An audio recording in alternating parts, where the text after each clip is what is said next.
I tell everybody to take an acting class. I teach acting classes. I have a private studio as well, and I teach acting classes for business people. I'm not plugging myself. I'm super busy. Don't call me. No, I'm just kidding.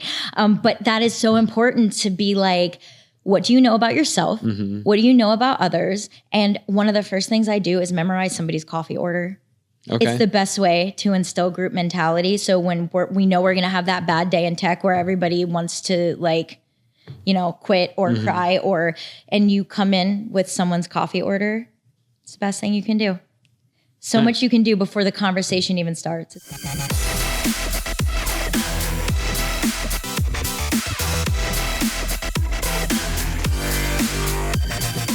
Welcome back to the Lead Lamp Podcast. I'm here this week with Ashley from the Carlisle Theatre. So thank you for coming on. Of course. Happy to be here. Yeah, I think we're all kind of, I know you know a couple of people that work on our team here, so I'm excited to talk and maybe get a little dirt on Cody and I have all the Anna. Dirt on Cody and Anna. Perfect. Oh man, perfect. It's a doozy. I think that could be a whole episode. Just one. We'll do it a second episode with that. No, seriously. Thanks for coming on. I'm a little west of you guys, so I'm in Newville, but I pass by the Carlisle Theatre all the time, and I know there's a deep history in Carlisle, so I'm excited to learn a little bit about the theater and a little bit about how you got involved with the Carlisle Theatre. Yeah, absolutely. I'll start with the theater's history a little bit. We turned 86 May 11th of this year. So last year we started with our tagline, "Let's keep arts alive," another 85. As we were running a capital campaign, still are raising money. We received a RACP award for $1.26 million, and we are about 96% of the way to have raised the full amount of funds with a 50% match. So that's kind of was our fun 85. We had a great gala, things like that. That work should start in the next year and a half. So that's kind of a cool way to preserve what we have now. Yeah. But so the theater started in 1939. 1939. Not good at math. No, I'm not either, but I have to memorize that. So you're 39. fine. 1939. It started as an Art Deco movie palace, which was really cool. We were the first air-conditioned business in Carlisle. We were a nickel more than every other theater in the area. There were a couple just a block or across the street away. I think on your site, I was doing a little research. There were 4 within like a block or two of each other. Yeah. And we are the one that is still thriving. Nice. So over the years, the theater, just kind of how history progresses, the megaplexes came in the 80s and kind of put mom and pop places out of business. They had some hardship before then. It officially closed, and then a group started the Carlisle Theatre Project in the late 80s, and they revitalized the theater. Once that started, they started producing their own concerts, some live theater stuff, local organizations. Things. Yeah, more independent things. They are, and we still are a registered 501c3 nonprofit. So now we have 3 branches that we run under. The first is Hollywood on High, which is a full film branch. We try to do film and film events. We're currently running a July horror series. Oh, nice. We're working with Vincent Price's daughter, Victoria Price, as well as some horror experts in the area. We are also doing blockbuster movies and classic Sundays, things like that. We also have concerts and rentals. We have national touring artists that come through. We have local regional groups. And while we do use a lot of promoters to bring third parties in, we're really starting to hit hard on producing our own shows, diversifying, giving more voices. We do rentals, like we're having a wedding this weekend. Oh, cool. Some really neat events. We have a bow hunting movie tonight. It's filmmaking meets hunting, and it's kind of wildly interesting. All sorts of stuff. And then we have Players on High, which is our live in-house theater branch, fully produced in-house. We work with professionals. We work with new folks. And we produce 4 main stages a year and some black box and radio show stuff. Nice. So. Is that what Anna was just part of? Yes. Anna is directing Songs for a New World by Jason Robert Brown. It's the 30th anniversary, and it's the first show of our 2025-2026 season. So it's so exciting. That is exciting. So when I did do a little bit of research. So the theater did close for a period of time in the 70s? Yes. And then you guys reopened it early 90s? Yeah, 92. Mid-90s? Yeah. What was like, what happened during that period of time when it was closed? So I imagine when it was like taken back over, your organization, it's been the same organization since it reopened. Yes. I'm sure there was some things that needed fixed. A lot probably had to go into it to get it to be functional again. Yeah. And actually, we still have a lot of those people who were part of that Carlisle Theatre project. They are still involved in the theater. Some are board members, some are steady volunteers, all are donors. So that's really cool. But so what's interesting is we don't have a ton of recorded history from the 30s to the 70s. It's just we know things from stories being passed down and certain archival photos and things, but there's not a ton of records. I do know that when they came in, the story that I always get told is that there was a tree growing up in the middle of the theater house. We seat 964 people, 700 and change in the orchestra. And there was a tree. We do have some interesting photos. They completely switched out the seating. The stage actually is extended. So our apron is really far forward, makes it really hard for set changes because we don't have a lot of wing space. But alas, we make it work in an Art Deco theater. Lobbies, lots of really well-meaning and loving theater folks in the area came in and they painted and they hung lights and they donated money and time. So they pretty much renovated that whole place. And then eventually it turned into our legal entity, which is the Carlisle Regional Performing Arts Center Incorporated. Gotcha. But we say Carlisle Theatre because that's really long. Everyone remembers the shorter version. Yeah. No, that's, I mean, it's such a fixture in town. When you drive down High Street, it's like, it's just, you can't miss it. And even people from out of town, I mean, Carlisle gets a lot of out-of-towners with the car shows and all their events they have. But like, I'm sure everyone that goes through town notices it because you can't miss that marquee that's hanging out over the street. It's really pretty. Yeah. That's the first thing I noticed because I'm not from Carlisle. Okay. So I drove past and I noticed something on the marquee and that's how I got connected to the theater. But yeah, that marquee has been something that is historical. And a fun fact about that marquee, the letters on it, they don't make them anymore. Okay. So when we have, when they break from weather or, just, because we have to manually put each letter up our house. Oh, you're talking about the actual marquee. Yeah. Gotcha. The actual place where you put the messages. Yeah. Our house manager, Amanda, it's a really long pole with a grabber and you pick each letter up and you have to situate it like just perfectly on those wires. It's insane. But those letters are not made anymore. So when they break, they are between $2 and $50 per letter to find used somewhere in the country. Yeah. Yeah, it's insane. So Carlisle High School has started to figure out how to 3D print letters for us because that's we really don't want to update that marquee just yet. Lots of places do have video screens for that. That might be something in the future. But for right now, all of those messages are updated by hand, by letter, by people 2 to 3 times a week. And there's still some like authenticity and a little bit of like, what do you want to call it? Like, there's a little bit of, I don't know the word for it. Cody, you're going to have to cut that part.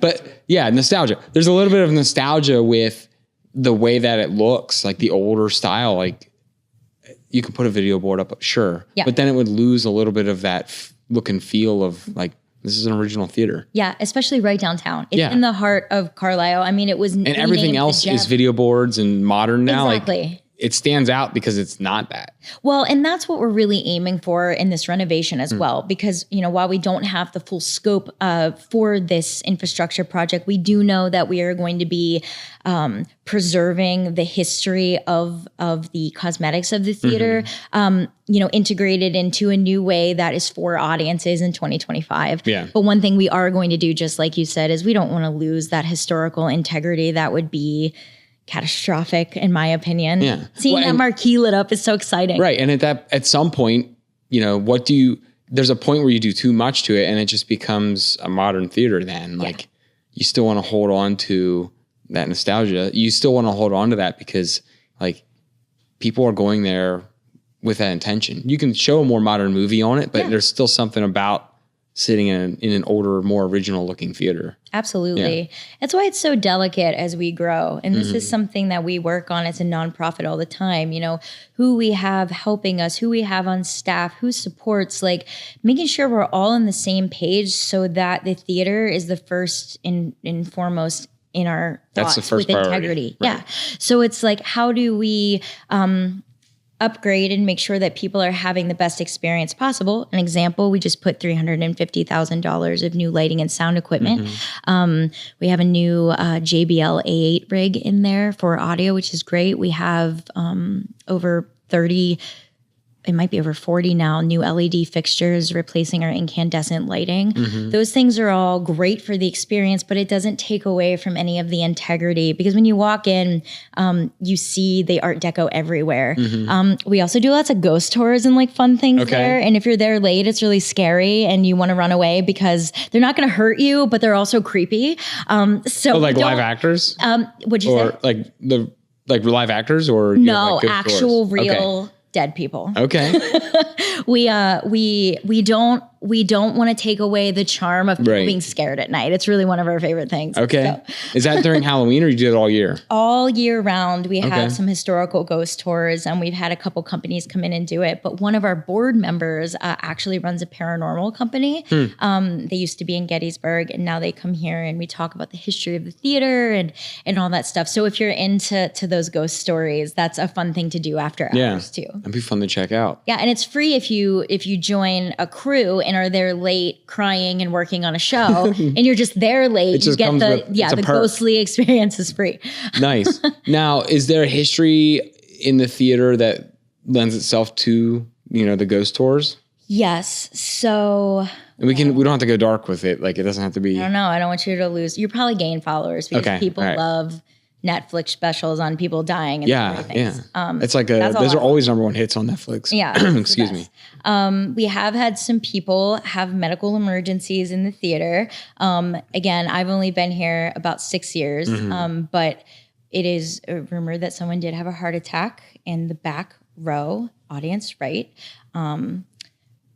As a non-ghost believer, before I came to the Carlisle Theatre, I am terrified of that area of the theater. Oh, okay. It's always really cold back there. I don't know. It's probably just me making it up, but I still enjoy it. It's enjoyable during the day to think like that. And there's rumored that there is a little girl that people see dressed in early 1900s garb. And you get a little view of her occasionally. Walking around the theater? Very creepy women's bathroom, especially. So if you want to sneak into the women's bathroom, you might see this little unnamed girl. They're super nice, though. They don't do anything to hurt us. Right. To, keep it Keep you on your toes, yeah. All right. Well, there. I mean, so you guys do them regularly, though? Like you? Yeah, we do it mostly during the fall season, but we'll That's bring when people are private looking groups for them. in. Yeah, we're gonna start doing them more just because people request them. So I'm hoping that people can kind of experience that and just get some good history of the theater. Yeah. It's all ages. It's a tour as well. Yeah. That's awesome. Now let's get back on to like what you're working on now, production wise, or just events at the Carlisle Theatre. I mean, a lot goes into, I'm sure, even just doing the shows. Like you're doing big productions now. Yes. What kind of all entails being the director of the Carlisle Theatre? Like, you have a lot on your plate. I know you came in here busy and you're like, I don't even know what happened to my day. So, break down kind of what the day-to-day looks like just operating Carlisle Theatre. Yeah, I think the first thing to do is plug Helena's and Denim Coffee for keeping the staff and I functioning to do the things, because I don't know what I would do. They keep you loaded on caffeine. Yeah. The day is really an interesting mixture of working with clients artistically, working with clients from a management perspective, daily and quarterly, yearly schedules, getting things to line up with tours. That's what we do for concerts and things that we're bringing in. I am fortunate enough now to have an operations manager, Lauren, a house manager, Amanda, and a technical director, Matt, client manager, Greg, Don finance manager. I say that because when I started, it was me and a part-time finance manager. Okay. So this is great. And now we have the ability to like take this wild scheduling thing and really break it down into groups so that the clients are really well taken care of. But aside from scheduling, pre-production work consists of, I know people think you like snap your fingers and like there's a show, but coordinating load-ins, building sets, queuing shows that can take, up to 15 hours of queuing one show, ensuring that, the sound systems are EQ'd properly and that the equipment is functioning. And then the evening rehearsals and spending time with the production teams. It is all day long. It is some days 16 to 18 hours, depending on the day. Some days, 8 to 9, which those are like easy days. Lots of weekend work, lots of clients and artists calling at all hours of the day and night. And, just trying to focus on the mission of bringing quality arts to the area, bringing people downtown to frequent downtown and all of the businesses there, really drive our decision making. So we're a small team, but we are a small team who gets a lot done. So in terms of the productions we're doing now, we just started Songs for a New World. We had our first table read. We heard all the beautiful voices. And then with that, each production brings a little over 250 hours per production on top of our full-time jobs. Okay. Now, we went through a lot just now. Yeah. So I kind of wanted to touch on the importance of what you guys are doing as not just for the theater, because that's the main goal, like you said in the beginning, but you're also bringing a lot into the town, into downtown Carlisle. And I'm sure it's interesting to watch, especially as you've grown it, other organizations want to become involved or associated with the theater, kind of in that reinvigoration of Carlisle. So like Carlisle, probably in the last 15, 20 years has really brought more, I think, back into downtown. Like there's restaurants downtown. There's way more to do. You have some microbreweries, you have some places to go dine, you have entertainment. There's more culture, I think, downtown than there used to be. And part of that also, like Dickinson brings its own, culture back into it as well. But the theater seems like it's in a spot in town where it's kind of in a hub. Yeah. And do you guys feel that where you're like, okay, well, we're bringing people in, but they're also going to stay here and they're going to eat there and they come in for the weekend and you're bringing in more than just entertainment. Absolutely. That's actually been a goal that we have been focusing in on more so. Obviously we're all still talking about in the arts, what's it like post-COVID at a theater, at whatever business it is. I know you guys understand that. And to be able to work with our patrons and audience spaces, but also instead of just working to make a quick collaboration, to really kind of get to know the business owners downtown, what they do when they're open, what they love, what their quirks are, how they work, has really made for some great collaborations downtown. Just to name a couple, we love working with the owner of Helena's, Matt. He's been great. We've done some student music stuff there. He and the team make fantastic like specialty macarons for our events. Kevin at Rogue Duck Hospitality, he takes care of all of our touring artists. He walks over drinks to us to give to them in the green room. He makes sure they're taken care of. We send them downtown to different places.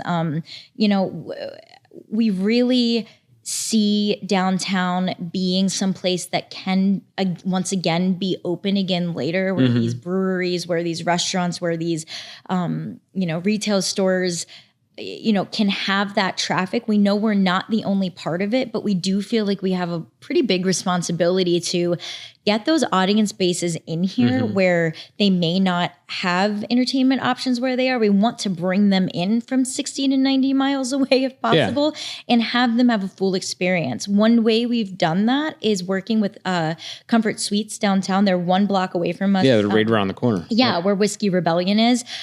They've given us phenomenal discounts for for artists to stay there. It makes it affordable for us. And if anybody's listening and they're a ticket holder, you can stay at a discounted rate by calling us and letting us know you're a ticket holder, and we will give you a special code to book a room. For any show. Like if I'm coming in to watch a show next weekend, I can give you guys a shout. Okay. Yeah. And it's just, there's a really good downtown vibe there of people who are so dedicated to being there for the downtown experience. And, I'm not from here, but I have really learned to dive into that and love that and want to participate in that like full force. Nice.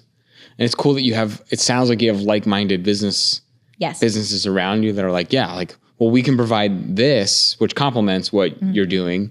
And not just taking care of your guests as far as performers, but your guests that are there to watch a show. Exactly. Yeah. And then, making sure, for example, Sauced, they just moved into 2 doors down from us, 3 doors down from us. And they ran a special that after our kids shows this summer, Aristocats and Finding Nemo Jr., that families could go and get 20% off their bill if they showed their tickets. I mean, there's such easy ways to collaborate. And then we're able to say, you got to go check out Sauce. You got to check out Molly Pitcher, 113 Social, George's, the Grazery, whatever it is. And it's in walking distance and they want to. So our goal is to continue bringing our numbers back up, getting sellout shows. We've had a few since COVID, since we were back from COVID in 2022, and to be a reason that people want to stay open later because they're also reaping those benefits. Yeah, I think one of the things that, it stunk for a while is not just Carlisle. This is just universal.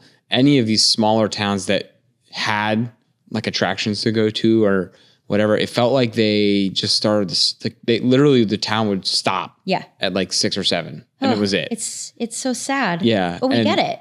Yeah. Well, and some of these small towns, Carlisle, I don't think it's a small town for us. Someone that's coming in from a larger area would think Carlisle's a small town, but like they're beautiful towns. And at night, I think they're even like, they're prettier. Yeah. Depending on time of year, you get different scenery, different times of year. Like there's just pretty towns.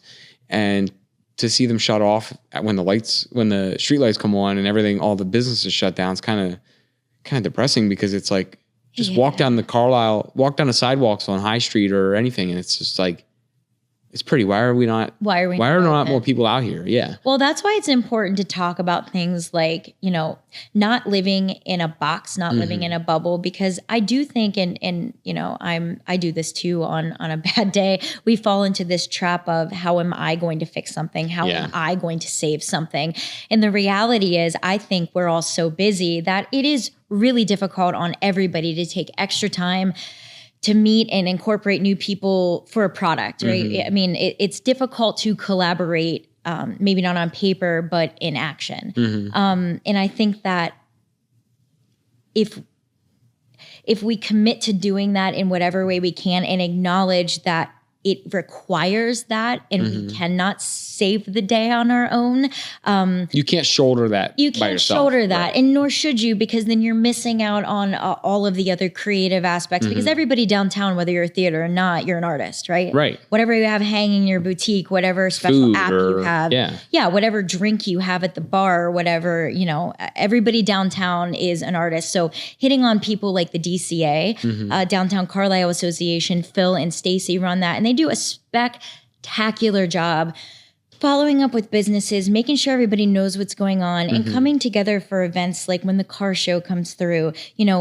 Where can you go eat? Where can you park? We're having a Zach Nugent's Deadhead set right before the August car show this year, because we could have maybe put that another date, but it's important that we line up with all the other great things people are doing. Right. So, and it's like that audience, it fits better with like you're trying to fit what you're offering with the audience that's going to be in town that day. Exactly. So, if we're working just for the theater and just for the audience bases, they don't answer that question of, it's not always just, why do I want to buy a ticket at the Carlisle Theatre? Like we talk about that all the time. Why, if you get 1,000 letters a year on donate here, what makes you keep the Carlisle Theatre envelope left out? What makes you go online? You know, it's about that, and we have that responsibility, but it's also about why downtown Carlisle. So if we're just doing entertainment and not considering who's around us, we're not doing our job as artists or as good neighbors.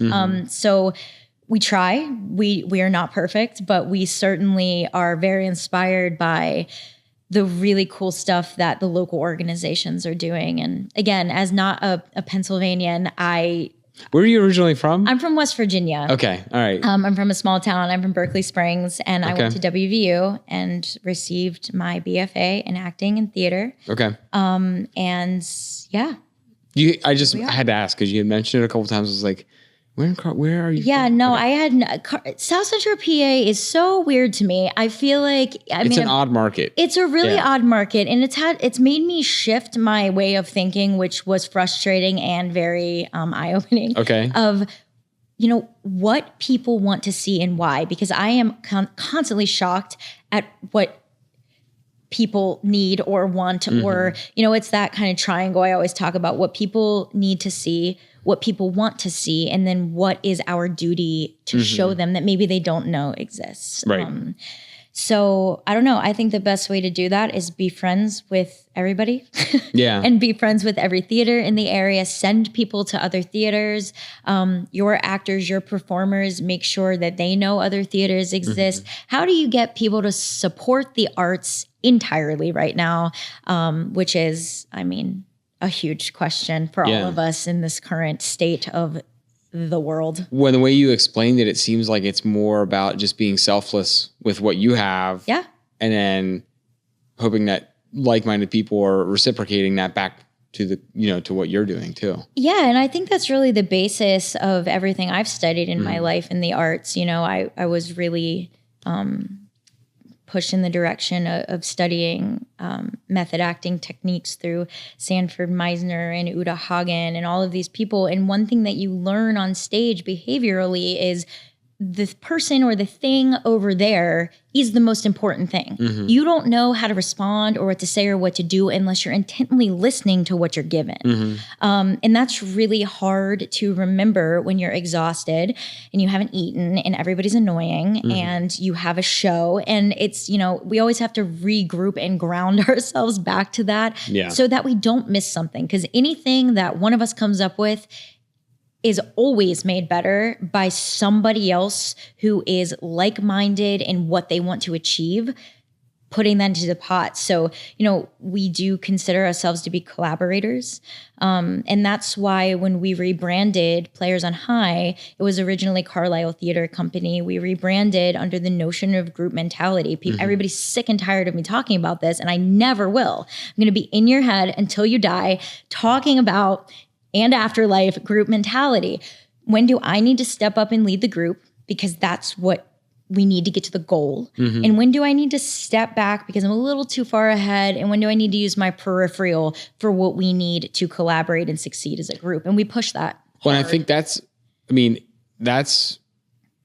applicable in any, not just like, in entertainment or arts, that's applicable in any group setting, no matter what you're doing. Like if there's a group or a collection of people that are working towards a common goal, like everyone in the group needs to be attuned to that, whether it's in what we're doing with like media and marketing or any other business setting or literally anything. Like if you're trying to achieve a common goal, everyone has to be in tune with that. That's why I tell everybody to take an acting class. I teach acting classes. I have a private studio as well, and I teach acting classes for business people. I'm not plugging myself. I'm super busy. Don't call me. No, I'm just kidding. But that is so important to be like, what do you know about yourself? What do you know about others? And one of the first things I do is memorize somebody's coffee order. Okay. It's the best way to instill group mentality. So when we know we're going to have that bad day in tech where everybody wants to quit or cry and you come in with someone's coffee order, it's the best thing you can do. So much you can do before the conversation even starts. It's a pretty cool. When you're lowering some walls, like you're bringing some barriers down for them because they're like, okay, well, and then learning the patterns of how they behave and how they think. That's everything I do in life is based off of theater training. And I'm better for it. And the crazy, wonderful people who instilled that in me, I want to pass that to everybody who's here. And, if you come to the theater, one thing that I love that you will see, especially in a live performance that we produce ourselves, you don't always know who's the seasoned actor and who's the new actor, because we just committed as a team. I didn't even have to try to instill this. It was there. Doesn't matter where you come in, you're part of the group, and we will meet you where you are, and we will get you here because you want to get there. And everybody's going to make sure you do, no matter what. Yeah. And that is why I think Players on High is so successful. And we want to share that. So when all of these actors go to other places, they're instilling that mentality. Mm-hmm. They bring that with them. Well, yeah, because just like in any work setting, I mean, it can be not fun and abusive sometimes. Bad things can go on in workplaces. Mm-hmm. So, let's set a standard where we're all, heard and safe. And they can use that not just if they go to a different theater or a different acting group, they could use that at their home life. Absolutely. Or like they can just, like you said, you learned and you instill those values and methods in your everyday life, but you're teaching someone who might not have been exposed to that, can take that back to work. They can use it at the theater. They can go home with it. Yeah. Wherever. And it's important to note too that it's easy to sit here and talk about it, but it's a daily struggle of doing that. And the best thing you can say to your team is like, I failed on that today. Mm-hmm. And allow your team to say that to you. Exactly. Like, that's the one thing I think I noticed the most is when you get value of, and sometimes there's some apprehension, I think, when it's coming up the food chain. I don't mean it in a bad way, but if you have a new employee who doesn't, or a new team member in your case, who is afraid to take it back the other way and say like, hey, like we should work on this. Like I noticed something. If you're enabling them to do that right off the get-go, like it might still be a comfort level until they're fine with doing that. But once they know they can, that changes the game. Cause now like I still might be directing this project or whatever, but like, tell me when I'm messing something up. Cause I want to know too. Yeah, exactly. Yeah. And like, there's no harm in doing that. It doesn't make you any less good at what you do. Yeah. It doesn't hurt most people's feelings. Like they would want to know. Like, tell me when I'm doing something wrong. And that's the other thing too. It's like, every time someone interviews me about the theater, or I'm just hanging out with friends talking about the theater, we talk about the theater and it always comes to this conversation. Okay. Always. And that was a big moment for me to realize what is the actual work here. Mm-hmm. And then I realized over the years what I saw missing for me as a professional, or maybe in my life. And then I saw maybe what was missing from the theater culture. And it's not hard to get buy-in. And then it's a lot easier to handle situations when someone doesn't buy in because the group doesn't allow it. And that person immediately is, I don't mean this this is not in a bad way, but like you can immediately flag that person as this is not a fit. Yep. And sometimes that's okay. Yes. That you need to move on from that. But it makes it easier when you have a group that's so well-oiled. It's such a well-oiled machine that when, not necessarily a bad egg, but when that like sore thumb comes in, you can point it out immediately, like pretty much a couple, day or two in, this isn't working, or we need to change something. Yeah, for sure. And it might just be a change and then they fit in, like it works and they mesh later. Sure, but and that's most of the time what happens. Yeah, it's usually just like a quick like, hey, what do we got to do to get this on track? Yeah. And then it's just a quick change or a discussion and it's fine. But in the circumstances where you have to make a more drastic change on something, at least the health of the group is maintained because it was quickly identified as like, this is a problem area. Yes. We're going to fix it. And that's just it. Identifying things. I mean, you can't get to any theatrical goal. You can't get to any goal in any business without accepting that responsibility. Mm-hmm. It may not be fair that you have to work through it. And that's kind of what I take away from really bad days in my job. We all have really bad days sometimes, is like, this might not be fair in this moment, but it is my responsibility in the role of executive artistic director. And do I love this craft? Do I love this art form? Do I love this community? Do I love this theater? And as long as that outweighs, that's what I'm going to do. And I think the best thing to say is I love the people I work with because even on their worst days, that's never compromised. Yeah. And people can sit at the table and have some tears. People can sit at the table and be angry. People can sit at the table with anything, mostly weird stories.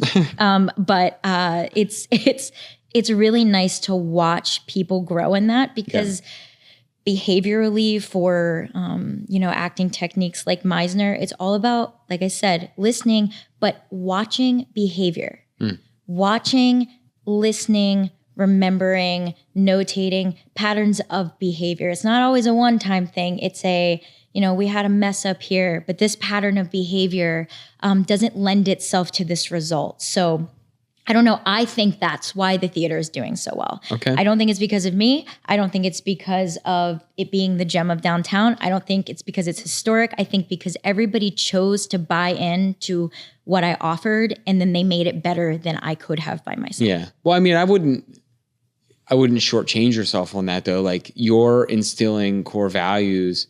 And maybe initially it was more centered around like, here, this is what we have to, like, I can see this. This is what I have to do. I'm talking third party about you. But like now it has probably evolved into something that is, it's bigger than you now. Yeah. So in the beginning, like, yeah, you were planting that seed and it was kind of your idea, but now it's not that you're not part of it, or like you said, it's not just me, but you can still be the seed that was planted to change that. But now it's so much bigger than what you could even control, that like it kind of has evolved into its own thing. Yeah. And I mean, I appreciate that. And I am very proud of the work I've done. I'm really proud of how long I've stuck with difficult things. I learned a lot about myself. And I think that it's really nice to work towards the goal of being replaceable. And that's really hard to admit some days when you love something. But, everybody who works at the theater is committed to sharing knowledge instead of gatekeeping knowledge, so that we are able to make sure the theater runs during our tenure, after we leave. If there's a changeover, we want in 300 years the Carlisle Theatre to still be here and functioning better than it was today. Well, and I think that you hit the nail on the head with like the type of people that you want working in your organization or any organization, if you're a part of anything, are the people. So like the non-replaceable person is the person that works to make themselves replaceable, basically. Like, not in a bad way. Like, you don't want your job being replaced. It's a hard concept to come to terms with. But if you're being so selfless to make sure that the organization, whatever it is progressing the way it needs to, and you're like, yeah, like, I'm not the most important person here, but you kind of are by doing that, because you're making sure that you're putting decisions that benefit the theater or your group of people or whoever, whatever your tribe is first. Yes. So like that could easily be somebody else who then turns it, after your tenure here, it turns it into something that is selfish and self-serving.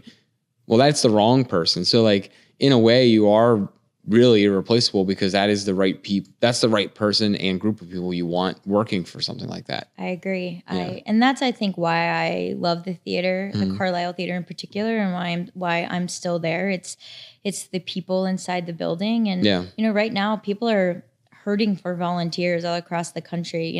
Once COVID happened, there was a retraction. Yeah, people valued their time differently. And a volunteer does not want to spend their time in a place where they don't feel valued and they don't find something that they connect with. And, I can think of a list this long right now that if I needed something, if the rest of the staff needed something, they would be there when I got back into Carlisle. And, that's what's really neat to see.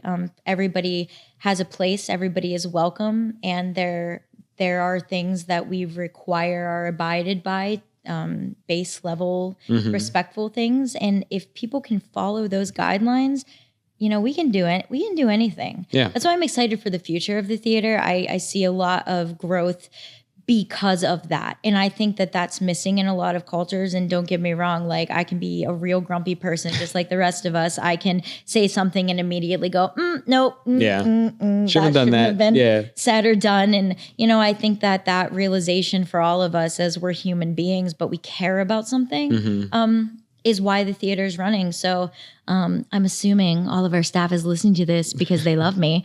Kudos to them, because they're killing it. Yeah. Now let's go into that as kind of like one of my final things I wanted to chat about. Like, you probably attract a certain like core interest in people who, like, how do I want to word that? You attract a certain type of person that wants to be involved in the theater, whether it's volunteering for, like you said, the sound or working on the board or whatever. And I'm sure when I say a certain group of people, it's still a very diverse crew. Sure. But like there's a passion there for working on what you provide for the patrons and community.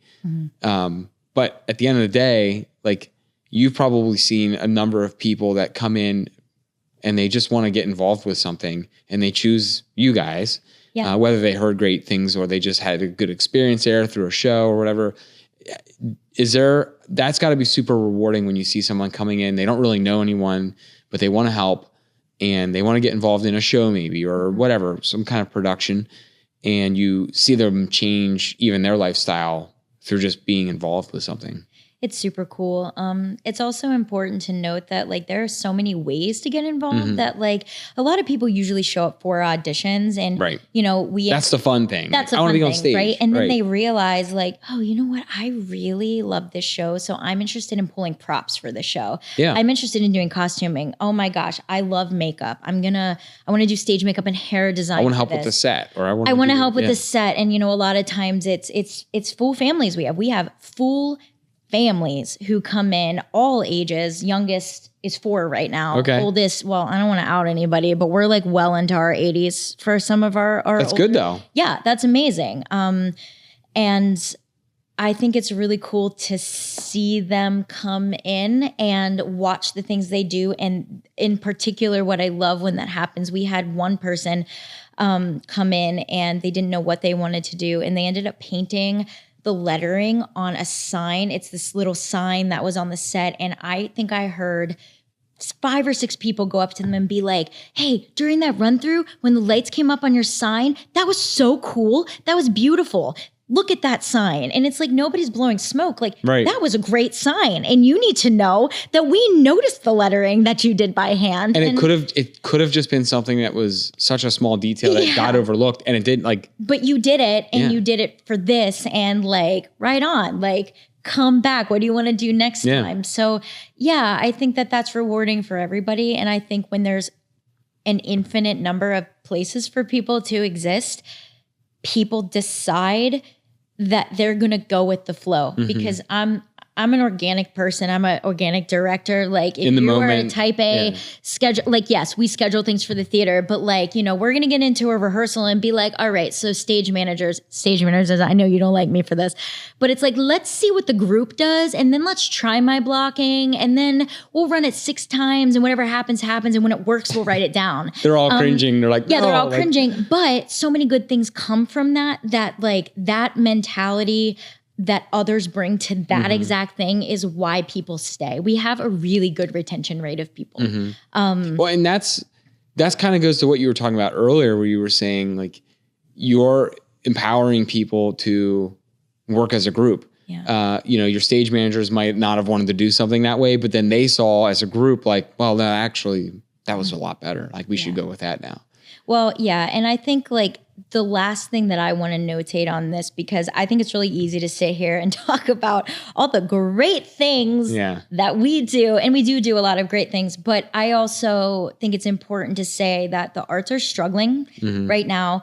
Everybody in the arts are struggling. The things that you see are not put up by 1 or 2 people. Shows that you see are a culmination of months and months and months of work and different people and different personalities. And like, you know, we have a lot more hard days some weeks than we have rewarding payoff days. And so I encourage anybody who cares about anything we talked about today in our efforts to diversify the theater, give voices to people who have been left out. You know, we were built in 1939. Our balcony was built for segregation. You know, that these are things that we are actively working to change and to do better so that we recognize that publicly and everybody's welcome in the theater. So in your community, wherever that theater is, wherever that art gallery is, wherever that whatever is, buy a ticket for a show. If you don't want to go, give it to your barista. Find a way to help that organization in your area because they need buy-in from the community to do good work in the world. Right. And there's multiple ways you can support any local theater, not just Carlisle. I mean, obviously you want them to support Carlisle Theatre, but all of these smaller independent theaters, there's ways to support them versus you don't have to just donate. You can be involved by giving some time, or you can be involved with working on a set and paint. Maybe you're really good at painting, but you don't want to be in front of people. Like get involved that way, or buying, like you said, something as simple as, hey, maybe I'm a business owner. I'm looking to do a giveaway. I'm going to buy some tickets for a couple of shows, give them away to the community for like a raffle or something. And like theater might not be my thing. I'm not for real, but I'm just saying like, I could support your efforts by buying 4 tickets and doing a giveaway or anything like that. And share it on social media. Let people know it exists. Open it up. That's a free thing that anyone can do, and it just expands your audience or your chances of other people seeing what you're doing. Yeah, and it does one other thing that we find to be so valuable is that, there are people in the community who know about the Carlisle Theatre or whose generations and their family have known about the Carlisle Theatre. And maybe their first rightful response is, the Carlisle Theatre isn't for me. The more we share and the more work that we commit to doing, the more people feel comfortable, confident, and heard to walk into that space and say, my voice, my story is relevant and it's told and I can identify with something. And if there's a hole for that, finding the right person to tell that story, because that's the point of doing everything we do. There is a higher power of the arts and we are bound by that as artists. Yeah. And it could be something as simple as they just weren't aware. Yeah. Like, exactly. And that's the thing that kind of breaks everyone's heart, because you're like, what do you mean you don't know about my brand or my business or my organization? But I mean, a large number of people, maybe they are interested in that and they're in, Juniata County, north of here a little bit, and they just don't know that you're doing that at the Carlisle Theatre, but then their friend shares something or talks about it and they're like, oh, I'll make a trip down there. Yeah. It's just an awareness thing too. So like getting people aware of what's happening at these local places is huge. Absolutely. Yeah. We all give a little, we have a lot. Yeah. All right. So do you want to talk about anything that's coming up in the community? Anything you want to share, events or any efforts that are going on? There's so many to pick from. Let's say that the next 2 big main stages coming up are Songs for New World, which Anna is directing. So all of you have to come. But everybody listening, to now. Beautiful voices in the community talking about life, love, and trials of being human. And then we have a wild production of Dracula that Deb and I are directing, and it comes with all the fun things you know and love, plus lots of fog and haze. If you know me, there will be lots of fog and haze on stage for this, followed by a really great opportunity for the community, a live stage reading of It's a Wonderful Life. Okay. And then we have a lot of concerts. Go check out Kelly Bell Band coming, Blues Funk coming at the end of August, moving into, oh my gosh, we have all sorts of shows coming up. So they're going to be announced in the next 2 to 3 weeks for the rest of the year. So lots of great film, horror, October fun film events. Victoria Price is coming to speak with us, and lots of great holiday films. So there's really something for everybody. Nice. And we know you have Giving Tuesday that comes up in November. So talk a little bit about that for us. Yeah. So Giving Tuesday is a great way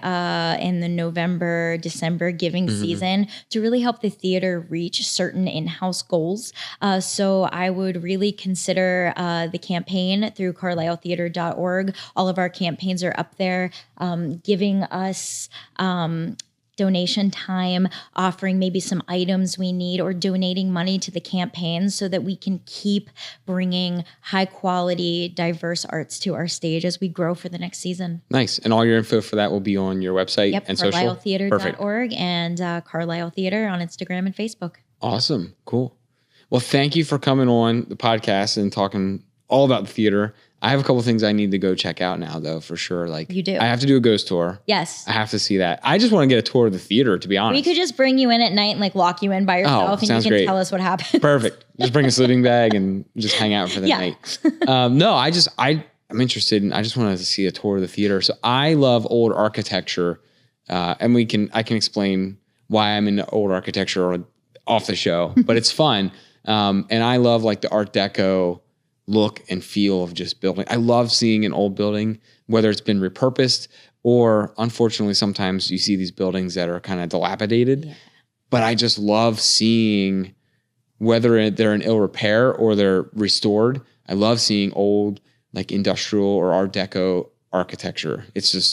It's amazing to me. I don't know. I love it. Well, follow us, because once 2027 rolls around, that $2.5 million will be going to restore those items at the theater while preserving our history. So you will probably love the progress of that. I can't wait to find out what it looks like. Excellent. So, hey, well, thank you for sharing everything. We're going to put all the links to everything you talked about in our show description. So if anyone's listening, you can check out the notes below and check out everything the Carlisle Theatre has to offer. Excellent. Thanks for having me. Thank you.